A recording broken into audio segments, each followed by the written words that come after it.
మధుసూదన నీవు మగువ తోడుతగూడి మరచి నిద్రించేవు మేలుకో.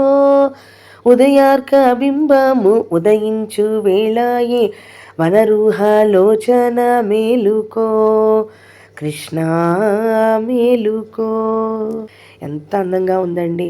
అసలు ఈ ధనుర్మాసం అంతా కూడా పరమాత్మ మధుసూదనుడు అనే పేరుతోటి పిలువబడదాడుట. అటువంటి ఓ మధుసూదన, మగువులందరితోటూ కూడి నువ్వు మరచి నిద్రించావు స్వామి. పొద్దున్నే ఆ బాలభానుడి ఉదయం జరగబోతోంది కాబట్టి తొందరగా లేచి రావయ్యా అని చెప్పి ఎంత అద్భుతంగా ఉందో కదా. అందరికీ నమస్తే, నేను మీ Radhi. Welcome to Radhi's devotional Arshanidhi. ఇక ఈరోజు పాసురంలోకి వెళ్ళిపోదాము. ఈరోజు 7వ పాసురం గురించని తెలుసుకుందాము. కీసు కీసెండ్రెంగుం ఆనేచ్చాత్తన్ కలందు பேசின பேச்சரவம் கேட்டிலையோ பேய்ப்பெண்ணே காசும் பிறப்பும் கலகலப் பக்கை பேர்த்து வாசனரும் குழலாயிச்சியர்மத்தினால் ஓசைப்படுத்த தைரரவம் கேட்டிலையோ நாயகப் ஓசைப்படுத்த தைரரவம் கேட்டிலையோ நாயகப்பெண் பிள்ளாய் நாராயணன் மூர்த்தி கேசவனை பாடவும் நீ கேட்டே கிடத்தியோ దేశముడయాయ్ తిరవేలో రెంబావాయ్. ఇక ఈరోజు 7వ పాసురంలోని ఆండాళ్ తల్లి మరొక గోపికను నిద్రలేపుతోంది. ఏమని చెప్తోంది? పక్షులు తెల్లవారుజామున మేల్కొంటున్నాయి. ఈనాటి పాసురంలో గోదాదేవి భారద్వాజ పక్షుల ద్వారా అవి చేసే మధుర ధ్వనుల ద్వారా పొద్దు పొడుస్తున్నాయి అని సూచిస్తూ భరద్వాజాదులు అంటే భరద్వాజ మహర్షి మొదలైనటువంటి వారు చేసే ఉపదేశాలను గుర్తెరిగి అజ్ఞానాన్ని రూపుమాపుకోమంటోంది. భగవంతుని యందు ఆసక్తి కలగాలంటే శాస్త్ర విషయాలు తెలుసుకోవాల్సిందే కదా.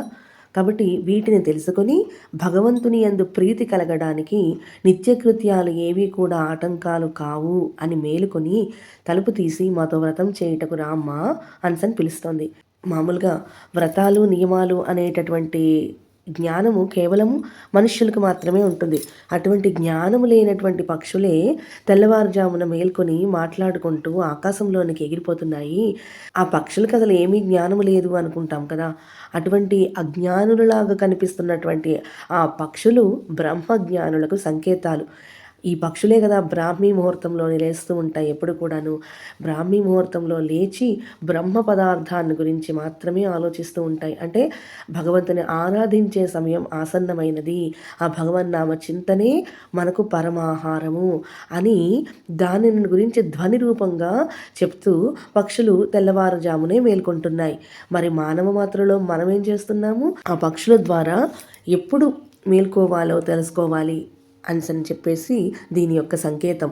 ఈనాటి పాసురంలోని ఆ గోదా తల్లి భారద్వాజ పక్షులు చేసే మధుర ధ్వనుల ద్వారా పొద్దు పొడుస్తోంది అని చెప్తున్నారు కదా. ఎందుకు కేవలం భారద్వాజ పక్షులనే సంకేతంగా చెప్తున్నాయంటే ఆ భారద్వాజ పక్షులు ఒకరిని విడిచి ఒకరు ఉండలేవు.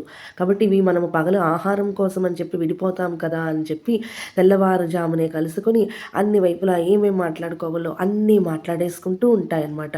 ఆ మాటలలోని ధ్వని అయినా కూడా నీకు వినిపించలేదా అని అంటున్నాయి. ఎందుకు కేవలం భారద్వాజ పక్షులనే చెప్తున్నాయి అంటే ఆ భారద్వాజ పక్షులు భారద్వాజ మహర్షికి సంకేతములుగా, భారద్వాజ మహర్షి ఎన్నో వేదాధ్యయనములు చేసి అయినా కూడా అప్పటికీ తన యొక్క ఆయుష్ సరిపోదేమో అని చెప్పి బ్రహ్మగారి కోసం ఒక 3-4 సార్లు తపస్సు చేసి మళ్ళీ 3-4 వేద వత్సరములను కూడా అడిగారుట. అలాగ పొందినా కూడా ఆయనకి వేదాధ్యయనం చేయడానికని సమయం సరిపోకపోతే బ్రహ్మగారు చెప్పారట, నువ్వు ఎన్ని జన్మలు ఎత్తినా కూడా వేదాధ్యయనము పెద్ద పెద్ద కొండల్లాగా ఉంటాయి. కాబట్టి అది కాదు నువ్వు చేయవలసింది, భగవద్భక్తులకి సేవ అని చెప్పారట.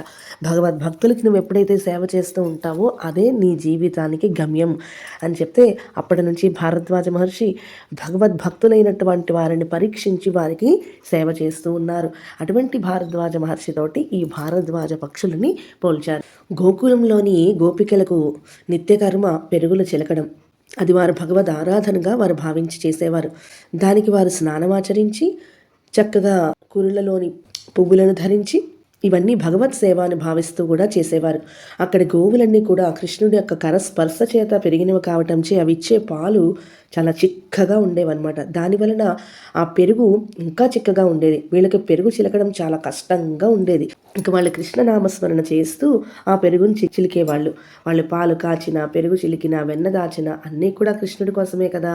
అసలు కృష్ణుడు వెన్న దొంగలించడం కూడా వారికి ఇష్టమే. ఒక్కరోజు ఆ కన్నయ్య వెన్న దొంగిలించకపోతే వాళ్ళకి చాలా బాధగా ఉండేదన్నమాట.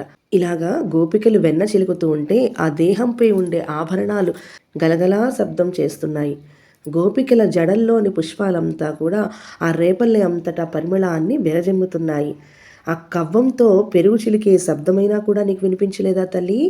నాయగప్పెన్ పిళ్ళాయ్, ఓ నాయకురాల, ఓ పెద్ద నాయకురాల, నువ్వు ముందర నడిచి మమ్మల్ని వెంట తీసుకుని వెళ్లాల్సిన దానివి, నువ్వేమో హాయిగా నిద్రపోతున్నావా అంటూ ఆక్షేపిస్తున్నారు. పెరుగులు చిలికే గోపికలు స్మరించే శ్రీకృష్ణ నామాలను మేము పాడుతూ ఉంటే నువ్వు హాయిగా నిద్రపోతున్నావేంటి అని అడుగుతున్నారు. ఏమిటా నామాలు అంటే నారాయణమూర్తి, నారాయణ, ఈ సర్వ జగత్తును అంతటినీ కూడా లోపల పెట్టుకున్న స్వామి, మరి అంతటివాడు మనకేమందుతాడు అని అనుకోకుండా మూర్తీభవించిన అందమే అన్నట్లుగా ఉన్న చిన్న రూపంలోని వచ్చాడు మన కోసం. అంతటి నారాయణుడే ఒక చిన్ని రూపంలోని మన కోసం వచ్చాడు. కేవలం అందమైన వాడేనా కాదు, మనం కృష్ణుని సేవించుకోవడానికి వచ్చే అడ్డు కూడా ఆయనే తొలగించుకొని తనను మనకు ఇచ్చినటువంటి వాడు. కేసి అనేటటువంటి గుర్రము రూపంలో ఉన్న రాక్షసుని సంహరించినటువంటి వాడు. కృష్ణుడు ఆడుకుంటూ ఉంటే ఒక అసురుడు గుర్రంలా వచ్చి నోరు తెరిచాడు. ఆ తెరిచిన ఆ నోరులోనే చేతులు పెట్టాడు కృష్ణుడు. చిన్నపిల్లాడు కదా కృష్ణుడు, ఆనందంతో ఉబ్బి తబ్బిబ్బైపోయాడు. ఆ ఉబ్బిపోయేసరికి బాగా పెరిగిపోయాడు. మళ్ళీ ఆయన తగ్గిపోగలడు, ఉబ్బిపోగలడు, తబ్బిపోగలడు. తగ్గితే వామనుడయ్యాడు, ఉబ్బిపోతే త్రివిక్రముడయ్యాడు. అలా ఉబ్బిన చెయ్యి వలన ఆ అసురుడు కేసి అనే రాక్షసుడు సంహరించబడ్డాడు. అలా మనకు ఉపకారం చేసేవాడి నామాన్ని పాడుతుంటే నువ్వు వచ్చి మాతో కలిసి పాడొచ్చు కదమ్మా. అయితే లోపలున్న గొప్ప బాలిక ఏమంటోంది, నేను కనుక బయటకు వచ్చేస్తే వీళ్ళు ఆ నామాన్ని పాడడం మానేస్తారేమో అని చెప్పేసి ఆ అమ్మాయి లేవటం లేదు.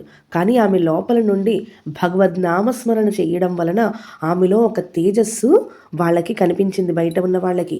అందుకనే ఏమంటున్నారు, తేసముడయాయ్ అని పిలుస్తున్నారు. భగవద్ నామ సంకీర్తన చే తేజస్సు కలిగినటువంటి దానా, రావమ్మా నీ తేజస్సును మాకు పంచివ్వు అని ఆండాళ్ తల్లి పిలుస్తోంది. మనలోని భగవద్ జ్ఞానమే మనకు తేజస్సును కలుగజేస్తుంది అని చెప్పి మనము గుర్తించుకోవాలి. ఈ రోజుతోటి 2వ గొప్ప బాలికను నిద్రలేపింది ఆండాళ్ తల్లి. ఇక రేపటి పాశ్రంలోని మళ్ళీ కలుద్దాం. ఆండాళ్ తిరువడిగలే శరణ్.